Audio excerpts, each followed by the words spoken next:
Owens, America's Wealth Coach, and it's time to get wealthy. You're going to learn exactly what you need to know and do to finally achieve the level of financial success you desire and you deserve. Does your faith play a role in how you manage your finances? Well, our next guest is here to show us how biblical principles can be foundational to achieving financial success. But here are the 3 takeaways from today's show. The first is finances are the second highest topic quoted in the Bible. Your faith can also help you to weather financial storms. And then finally, the Bible can be your financial roadmap to success. Well, that's certainly what our next guest believes. Dexter Jenkins is a faith-based financial mentor with more than 20 years in the financial services industry. He's passionate about helping families build generational wealth, and that's exactly why we're here, because we want for Dexter Jenkins to help us learn how to get wealthy through our faith. Welcome to Get Wealthy, Dexter. Yay! I'm so excited to be here with you guys. Well, I'm glad you're here as well. And like me, you spent a great deal of time in the financial services industry yourself. And so I'd love to give the viewers a little backstory on your path. How did you become involved in financial services and now want to shift from selling products to actually teaching people how to build wealth? Well, I think it goes back to, as always, thank you for allowing me to come on your show and talk to your tribe. I think my journey really started even before I got in financial services. It started with my dad. My dad is a barber.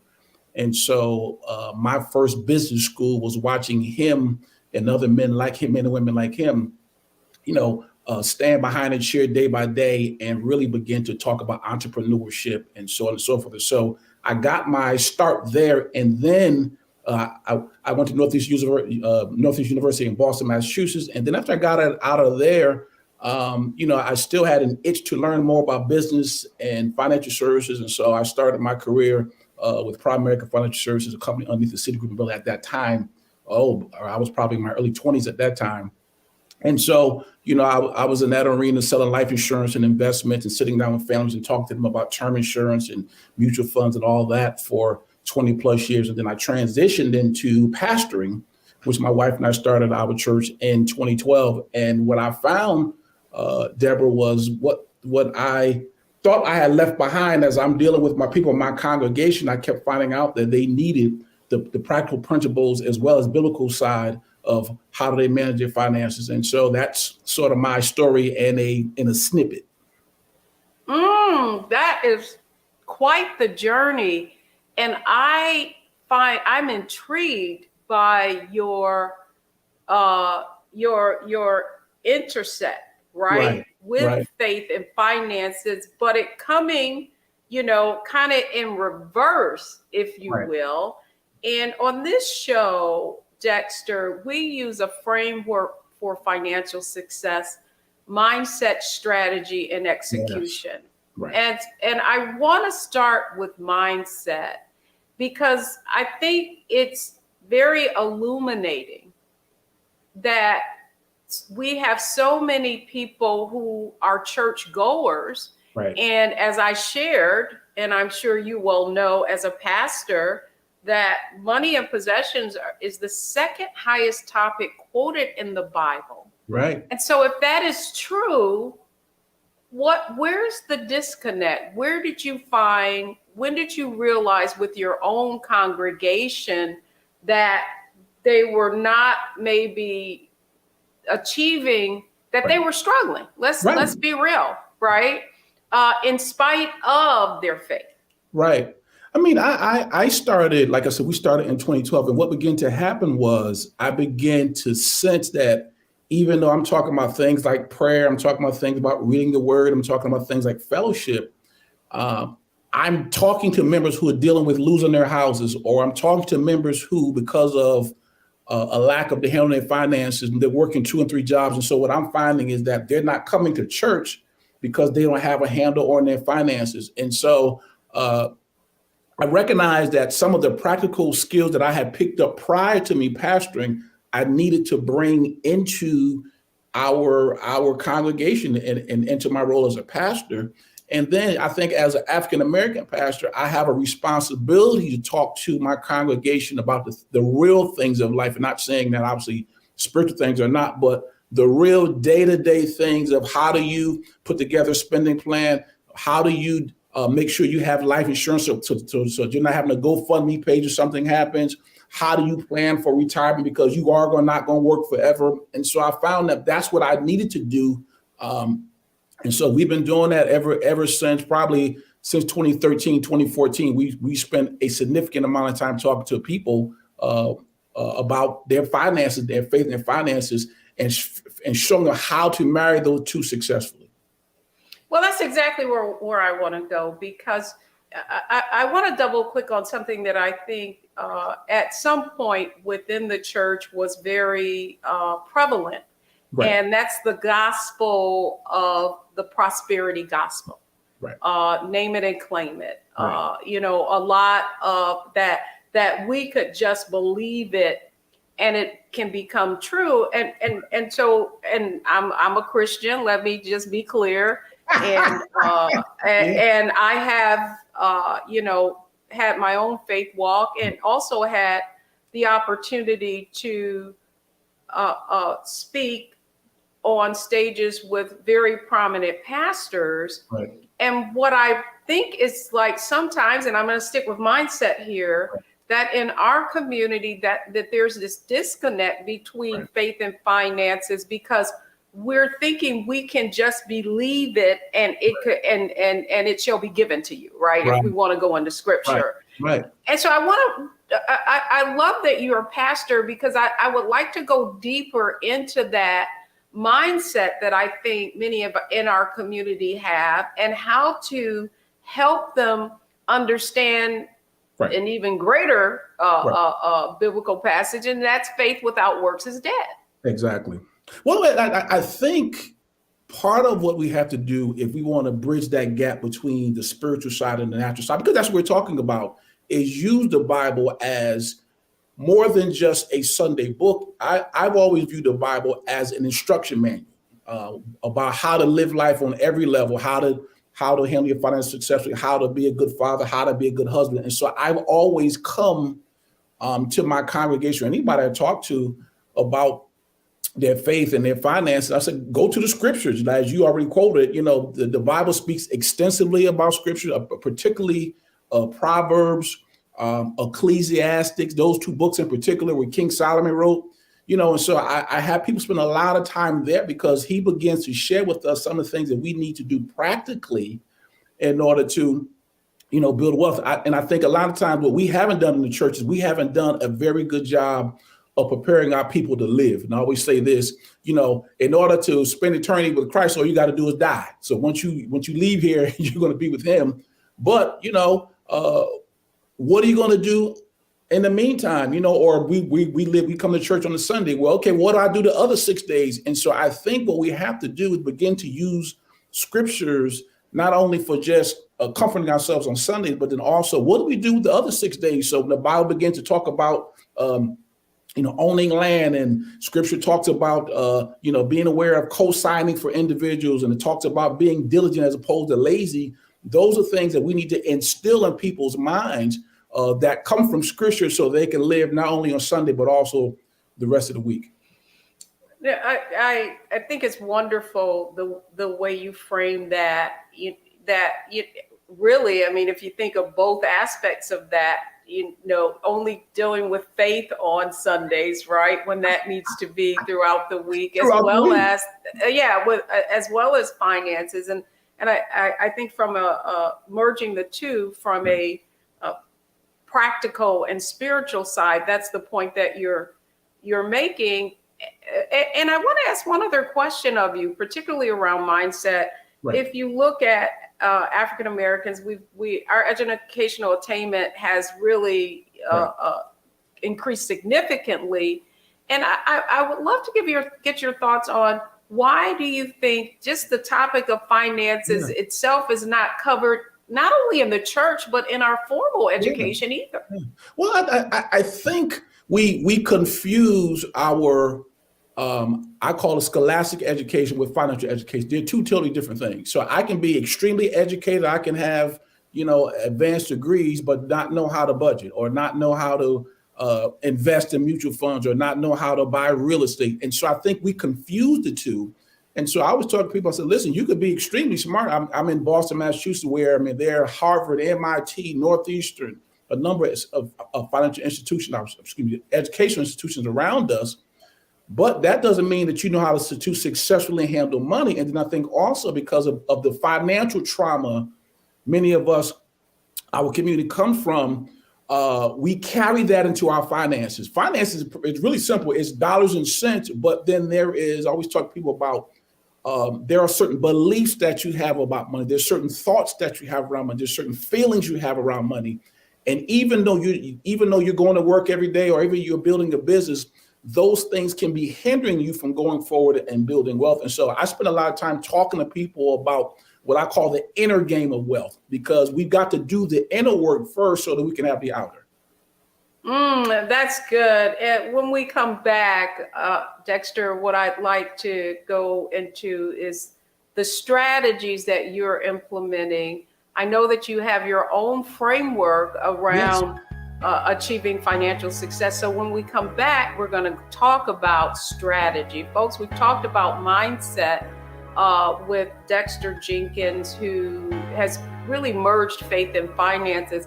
When we come back, we're going to talk about the practical strategies that you can use to merge your faith with your finances. Don't go anywhere. We'll be right back.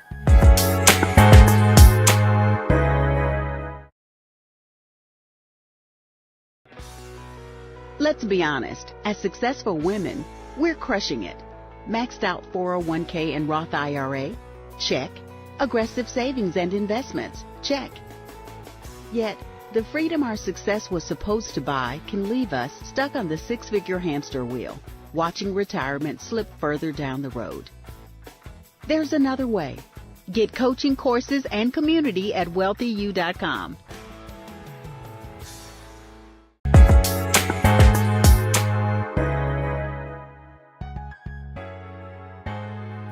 I'm Deborah Owens, America's Wealth Coach, and we're talking how to get wealthy through faith and our finances with Dexter Jenkins. Dexter, welcome back, because now I want to talk about strategy. And what I'm really excited about is you have created an actual framework for financial success, which I think it fits perfectly into this strategy conversation. Right. So share with our viewers your framework for financial success that you've been applying as you are helping families build generational wealth. Yeah, I mean, I in all my years of studying finance, so whether it's from the Bible or whether it's a formal class I've taken, I've found that there are three things that I don't care who you're talking to, whether I'm listening to some of your teachings or other people, I've found that these three things are common. I found that people are either talking about stewardship, they're talking about ownership, and they're talking about entrepreneurship. And so I call that the SHIP method, SHIP. My wife always said, you need to spell it out to people because it sounds like you're saying something else. Nothing like a little humor thrown in there. Well, you know what I thought of though, Dexter, that I thought was brilliant. Well, I thought of the three ships, right? Exactly.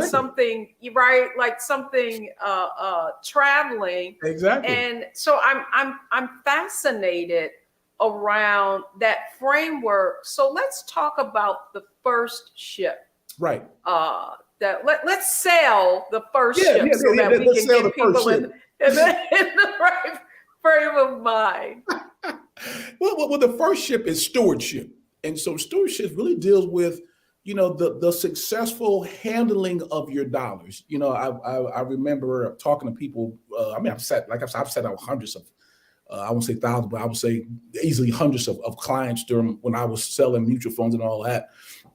And you're really dealing with how do I successfully handle my finance that comes into my hands, And so that's what stewardship talks about. And so we talk about in that framework, we really deal with I call it a spending plan. Other people call it a budget.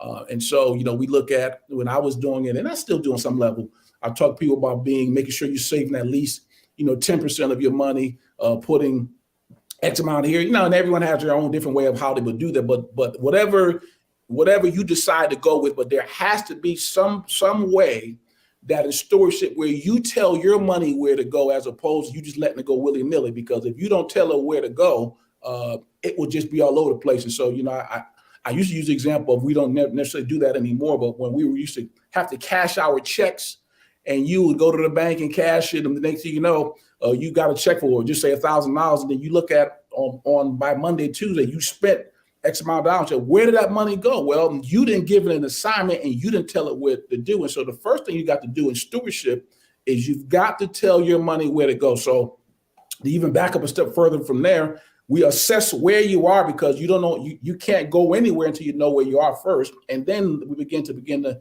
have people put together some sort of spending plan where they're telling their money where to go and what to do. So we're telling that stewardship is telling our money where to sell. I'm going to keep with this. I'm going to keep with this analogy. That's basically what you're doing. Yeah. You're telling where to go. Right. Yeah, and I do think also, Dexter, that the way people get tripped up is that they take care of everything. Right. And then there's nothing left over to do the important things. Right. And I would love to get your view on what I call reverse budgeting.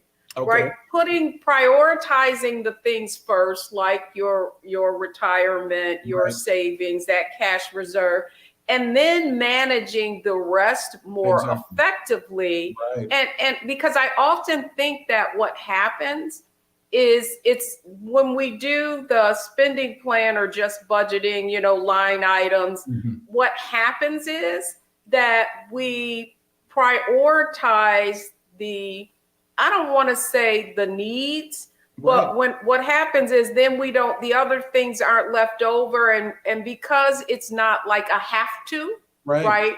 That we really have to begin to think about our financial future as a have to, and put that as a priority as opposed to the other way around.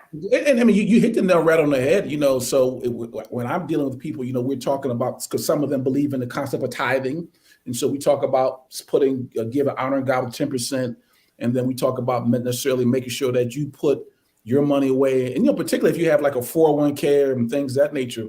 And some people have 401ks and things of that nature that match, which is free money. Everybody like free money, and so really to your point of the reverse budgeting and making you a priority, because one of the things that I always talk about in the book of Proverbs, King Solomon talked about the fact that Proverbs chapter 10, he talked about the ant.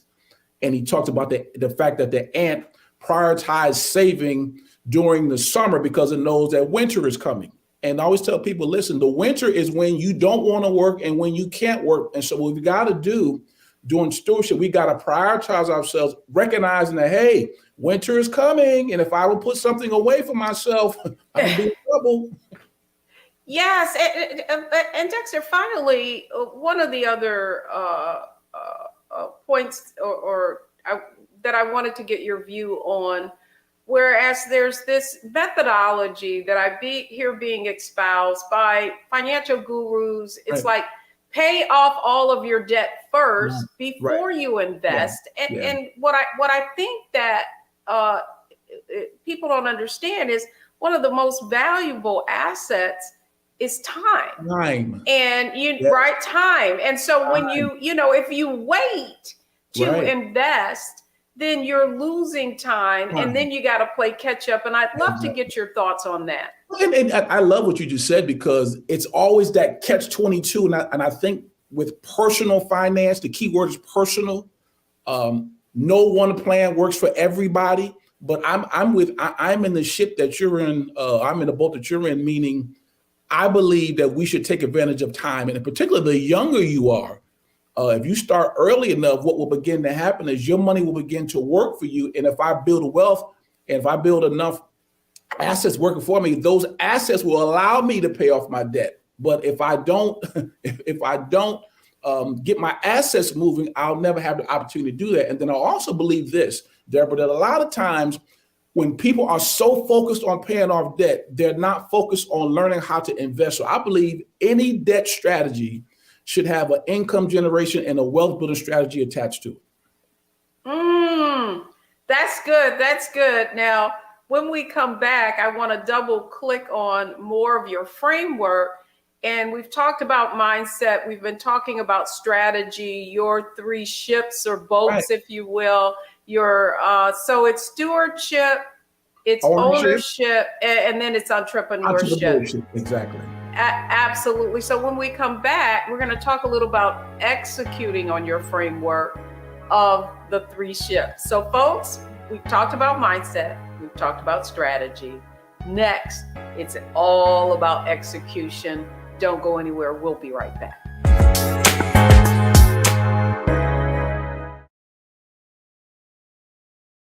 We feel the hidden impacts of climate change that land harder in Black, Brown, and Native communities. Not many people talk about it because they clearly don't know our lives. But with President Biden's landmark infrastructure and climate plans, our issues are finally seen. Removing lead pipes means we know our water is safe. Cutting carbon pollution helps our kids breathe easier. 1.5 million new jobs means stable work in communities. The impact we need right now. Black Star Network is here. Oh, no punch! I'm real revolutionary right now. Thank you for being the voice of Black America. All momentum we have now, we have to keep this going. The video looks phenomenal. See, there's a difference between Black Star Network and Black-owned media and something like CNN. You can't be Black-owned media and be scared. It's time to be smart. Bring your eyeballs home. You dig?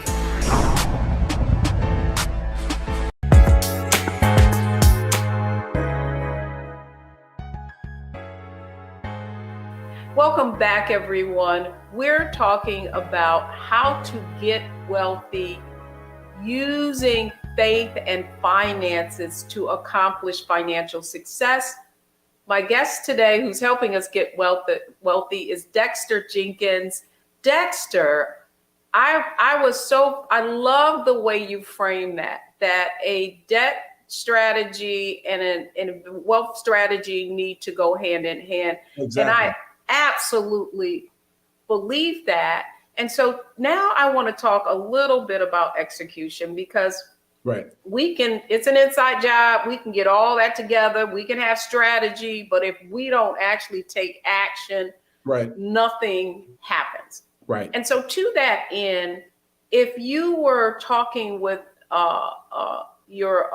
someone about the first thing they need to execute within your framework, stewardship, entrepreneurship, stewardship, ownership, and entrepreneurship. Right. What's the first thing someone needs to do if they're listening to this program? Well, I mean, we've talked about the inner game. So we talked about mindset and strategy, like you said, looked at some beliefs and all that, because I believe that that's 90% of it. But the other 10%, like you said, is the execution. And I believe it begins with you starting and getting a sense of where you are. A lot of times we don't know what's coming in, what's going out. I don't know what do I have a 401k?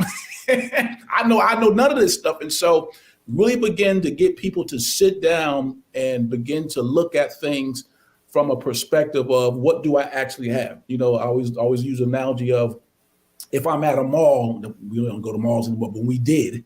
I'm at a mall and I'm trying to go over here to this store and I find that map. It will say I'm here, but I need to go from here to there. And so starting where you are and getting a sense of honestly where you are, I think is where it begins to start. And then you begin to put together these, what I call these baby steps, so you begin to, maybe look into your, I was putting together a spending plan, but then looking into my retirement things at work, beginning to reprioritize some dollars, because really in the bottom line is I tell people, there's only two ways to really improve your finances. One is I got to decrease my expenses. Number two, I got to increase my income. And so I keep people focused on those two things. What are ways that I can decrease my expense? Where's the waste? And so it could be in subscriptions. It could be I got cable that I don't watch. If it's a married couple, a lot of times there's an overlap in their insurances. And so we begin to focus people on those things. And so I believe that's where it starts. And now also I think pulling people into a community. I mean, you have a community, Wealthy You, and I run some things because I think a lot of times people are lonely and they're trying to build wealth by themselves. And wealth is a team sport. You got to collaborate, obviously, if you have a spouse within your household, but then also with other trusted individuals who have your best interests at hand, who really want to see you become wealthy and not just make money off you. I love that. And I love the fact that you mentioned something that I absolutely believe that you need to be around like-minded people. Yes. Who have the same goals and aspirations that you have, and that the level of your financial success is directly correlated to the socioeconomic status of the people that you spend most of your time with. There you go. And not to say, you know what I'm saying? So I think that, and let's go back to belief, right? Because I'm going to tell you something that happened just the other day. Right. I put up a marketing banner about a workshop that we have coming up, and it's called The Secrets of the 1%, How to Build Wealth Regardless of the Recession or whatever. Right. And the first thing that I got was, well, what do wealthy people know? Why are they the 1%? They're greedy. Right? And so my retort back to them was, don't hate the player, right? Hate the game. Like, if you don't know,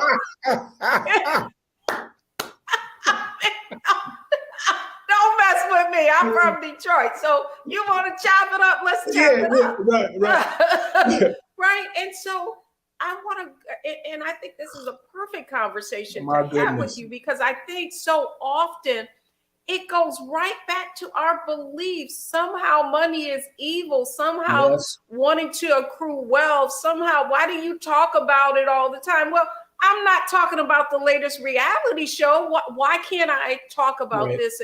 And so I believe that in our circles that, some of us are just talking about things, others are talking about ideas, and that our beliefs can often get in the way of elevating our financial success. Because that's where it all starts. I spend 99% of my time talking about, what do you believe about money? Because it all starts there. See, the mistake that a lot of us make, Deborah, is this. We begin to load people up with information about, this is how do you invest in this mutual fund, this is how you buy this real estate. And they don't need to start there. We need to start about, what do you actually believe about money? What did you see growing up in your house? What were the messages your mom and dad told you about money, either consciously or subconsciously? Because that's dictating how you're operating now. And then, you hit the nail on the head when you said a lot of people have this unconscious, I won't call it hatred, it might be hatred, of people who have money. And so, okay, how can you accumulate money if you hate it, or you hate people who have money? So we've got to straighten out our relationship with money first before we can accumulate it. And Dexter, I do believe also that so much of those beliefs, and I want to come back to faith, right? Like, so many, people have basically misinterpreted what the Bible says. Right. Specifically around money. Right. I love that you bring up Ecclesiastes as well as Proverbs, two of my favorite, books. And within those, within the Bible, there are so many instructions that are so counter to that belief. And so I wonder, especially you as a pastor, why do you think that is? Why do you think that we have this feeling about poverty is good and wealth is bad?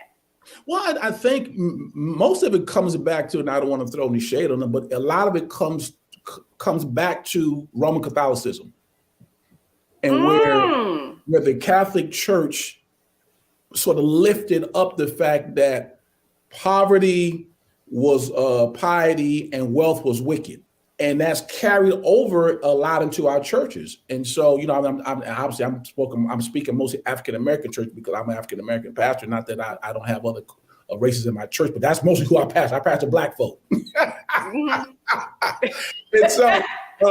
and so you have to deal with that, that mindset. But it originated, Deborah, from the Roman Catholic Church, because really there are only two and I don't mean to get too theological here, but I want you to. That's the whole point. You can bring this perspective, and I do believe, you know, I do, and that's why I wanted to have this conversation with you. Is because you're on the ground dealing with people, pastoring them. They're struggling. They're trying to understand why they're struggling, and we know that I can give you all the practical information. You can go on internet. You can go on YouTube. There's a plethora of information that will show you what you need to do.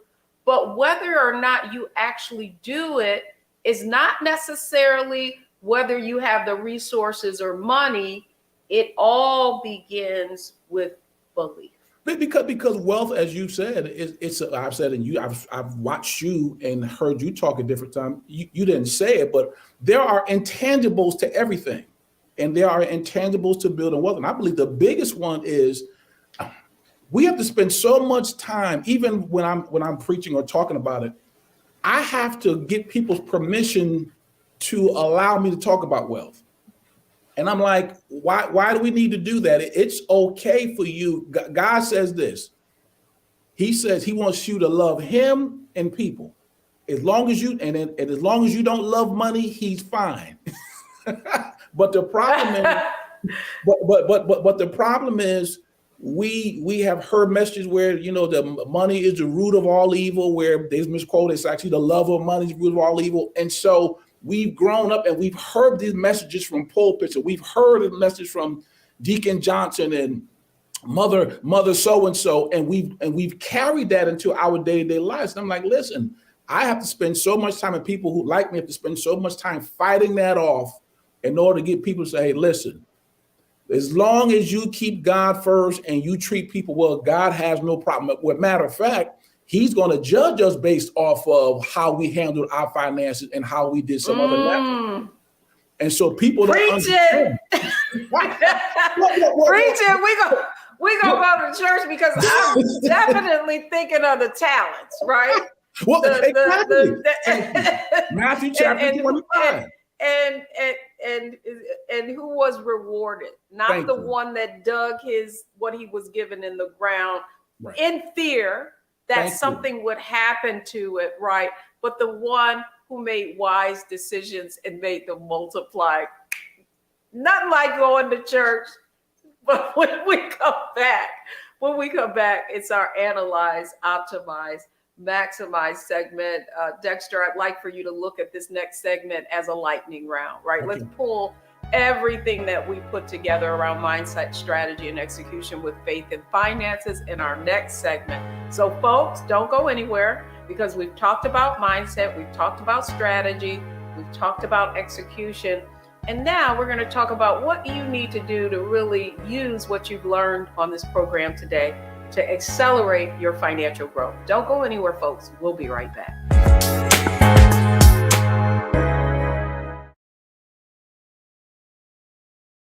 We feel the hidden impacts of climate change that land harder in Black, Brown, and Native communities. Not many people talk about it because they clearly don't know our lives. But with President Biden's landmark infrastructure and climate plans, our issues are finally seen. Removing lead pipes means we know our water is safe. Cutting carbon pollution helps our kids breathe easier. 1.5 million new jobs means stable work in communities. The impact we need right now.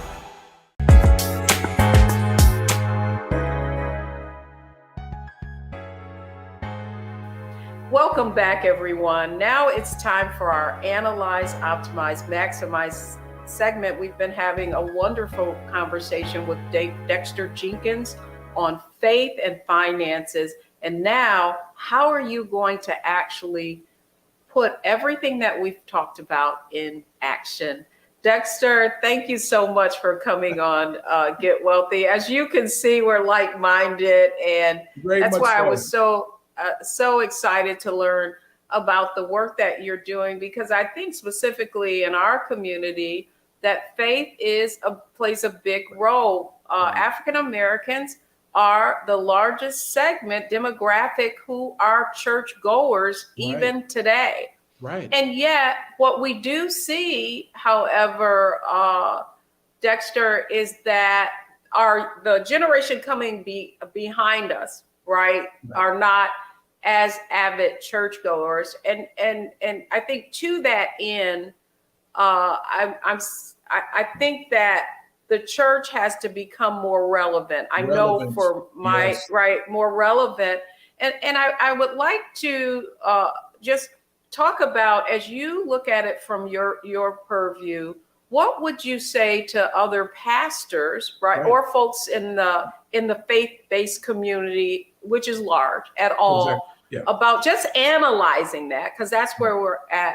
What have you found to be effective in merging faith and finances and making it relevant to attract and grow your own ministry? Well, I think to your point of what has happened in our churches, I just think overall in the body of Christ, it's more of a teaching spirit in the churches now. And so it's not just about when we all get to heaven, what a day of rejoicing it will be.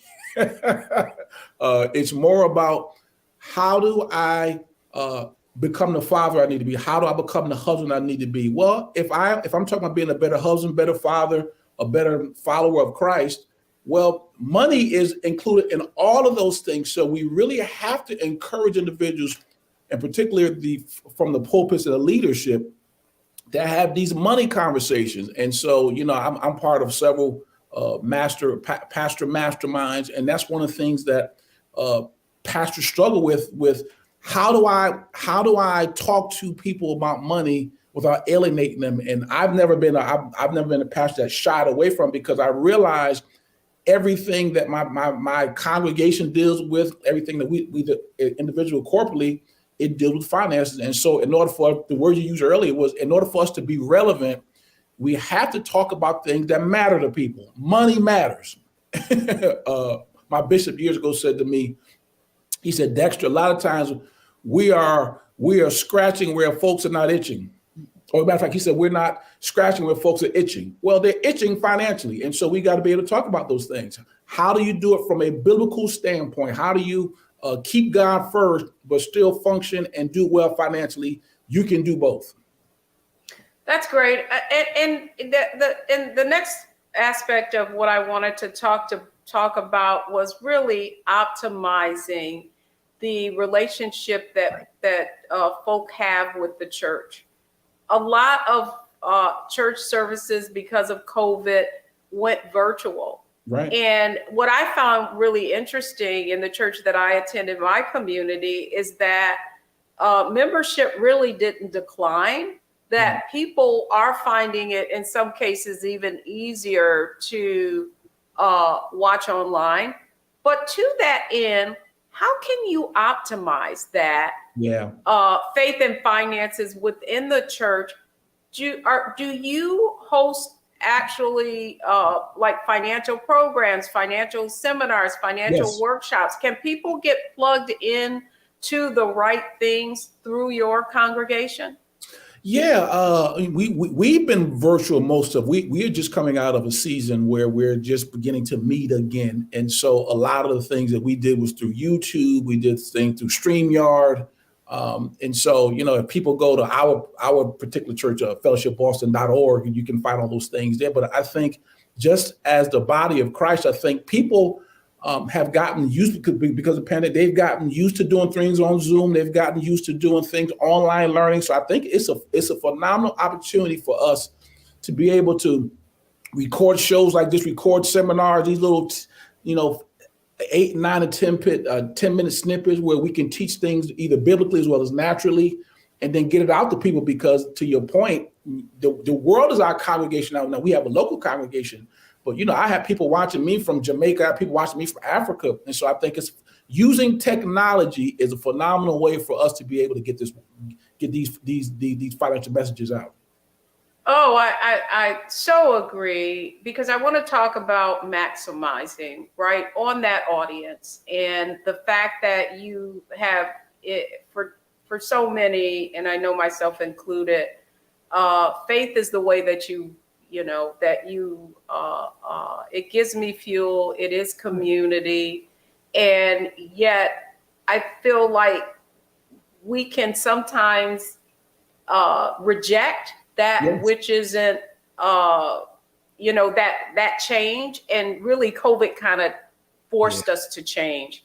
And I know that you've created this a framework for stewardship, ownership, and entrepreneurship. And I'm sure there are other congregations who are going to watch this show here on the Black Star Network. And I wondered if you could share maybe some of the actual practical things that you're doing with your teachings within your congregation. Yeah, I mean, and a lot of it we've talked about, the really getting people to see. I like to spend a lot of time, like I said, most of the time mentally dealing with beliefs and thoughts. And so we spend time working through exercise about, what did you see when you were a kid coming up? If you're married, what's your spouse's sort of money personality? What's your money personality? Because if you're married, you're merging money in many respects. And so we spend a lot of time talking to people about that. And then I'm a big real estate guy.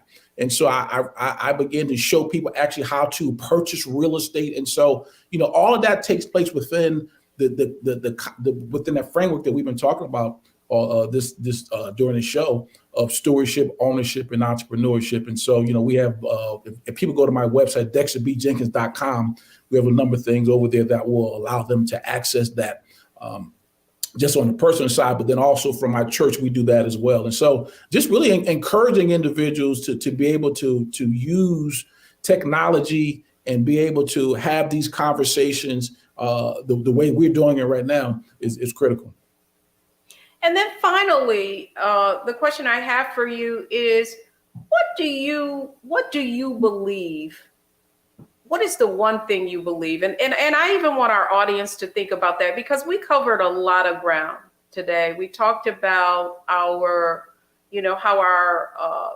faith can and our beliefs can impact whether or not we do what we need to do, that mindset aspect of it is so important. We also talked about our circle, right? And the people who have, depending upon what their goals and aspirations are, how that's going to impact our ability to achieve a certain amount of success, whether it be financially, personally, or professionally. Right. I would love for you to share with the audience, out of everything that we've talked about, as you've counseled people when you were in the financial services industry, as well as through your church and the work that you're doing now, what do you think makes the biggest impact in changing the trajectory and the acceleration of someone when that can make the most impact? Yeah, I think starting with if faith is at your core, disregard what other people have said and get into the scriptures for yourself, in particular looking at Proverbs and Ecclesiastes. And if you read through those two books, you will see so much practical financial information that you'll say, you know what, God thinks this is important. And then if you begin to read through the teachings of Christ, he talks a lot about finances and practical things. And so I think for people who are now we're coming from a Christian standpoint. Now, people who may watch this may come from another perspective, but even most other religions talk about, things such as finance. And so I think we have to come back to, it all starts with us, with scripture. What do scriptures say about this? And if the scriptures say finances is good, I can talk on that. I mean, I can even start in the book of Genesis, in Genesis chapter 1. God talks about, he talks about gold. Well, gold is the universal standard for finances. And he said gold was good. So that means that if God said gold is good, he was saying money is good. And so I have got to agree with what he says, as opposed to what my barbershop said or Big Mama said or whatever. I really got to go back to what the scriptures say. That's the biggest place we got to start. Oh, I love what you said there. Yeah, the barbershop and beauty shop, man. A lot of information. Before there was the internet, there was the barbershop and the beauty shop. Tyrone the barber. Where we got our information. And so often it was not necessarily accurate. It was wrong. It was all wrong. Well, Dexter Jenkins, thanks so much for coming on Get Wealthy and sharing with our audience how to merge their faith and finances. Please let folks know how to get in touch with you. Yeah. Start with DexterBJenkins.com. If you head over there, what I have a free gift. I actually talked about the 3 ships of wealth building. If I got an ebook that you can download there. And then I'm all over social media as Dexter B. Jenkins. So I'm on LinkedIn, I'm on YouTube, on Instagram, I'm on Twitter, so you can find me there. But Dexter Jenkins, Dexter B. Jenkins across all social media. And then my website, DexterBJenkins.com. Outstanding. Well, thanks so much for coming on Get Wealthy. And when we come back, the 3 takeaways from today's show. Don't go anywhere. We'll be right back.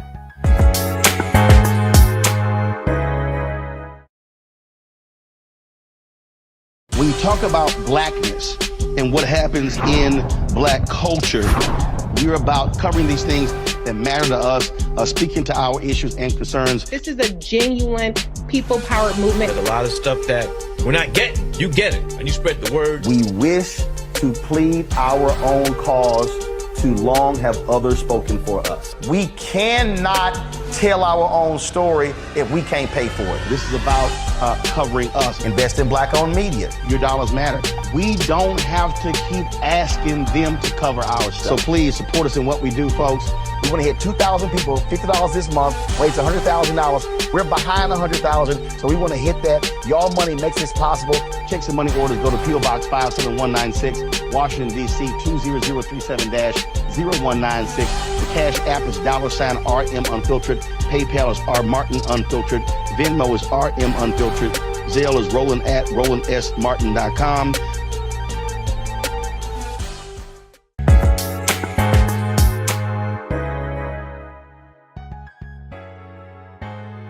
I'm Deborah Owens. I hope you enjoyed this conversation about faith and finances with Dexter Jenkins. Here are the 3 takeaways from today's show. First, wealth is an inside job. We behave as we believe. Second, wealth is a team sport. The communities that you surround yourself with will impact your ability to achieve the level of success that you want. And then finally, real wealth is about creating a legacy. So it's never about you specifically. It really is about paying it forward to the next generation. Thank you so much for joining us on Get Wealthy, only on Black Star Network.